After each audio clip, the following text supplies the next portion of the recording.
La rentrée musicale est incontournable en cette année 2022, et pour cause. Mylène Farmer, qui n'avait pas sorti d'album depuis Désobéissance il y a 4 ans, est de retour avec un premier extrait de son nouveau projet, intitulé À tout jamais.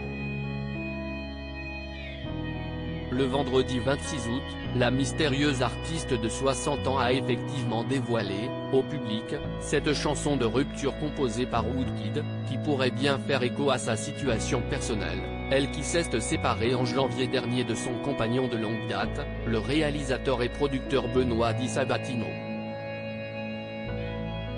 Il y en a un qui, en revanche, n'est pas en train d'écouter ses paroles à fond dans son salon, Siesti Nagui.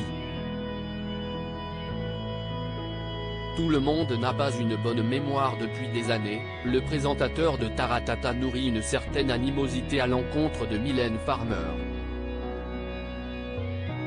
La langue bien pendue, il n'hésite jamais à dire ce qu'il pense d'elle dès qu'il en a l'occasion, dont cette fois-là, en 2014, sur le plateau de Tout le monde veut prendre sa place sur France 2, avant que Laurence Boccolini ne reprenne les rênes.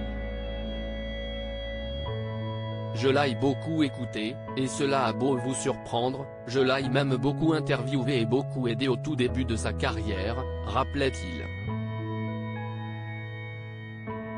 Mais tout le monde n'a pas une bonne mémoire. Surtout pas elle. Ce jour-là, Nagui se trouvait face à un fan de Mylène Farmer, qui venait de voir son artiste préféré sur scène 3 fois d'affilée. Le présentateur avait alors soulevé que, lors de ses performances live, elle utilisait énormément l'autotune. Quand son micro était ouvert, insinuant par là qu'elle était également aidée par du playback. En 1989, déjà, de nombreux téléspectateurs avaient pu soulever que les choses étaient tendues entre Nagui et la chanteuse lors d'une interview pour Fréquence Star, sur M6. Le présentateur avait, encore une fois, critiqué l'attitude de la chanteuse en 2005, le soir des victoires de la musique, en voyant qu'elle n'avait pas pris la peine de se déplacer pour recevoir le trophée de l'artiste féminine des 20 dernières années.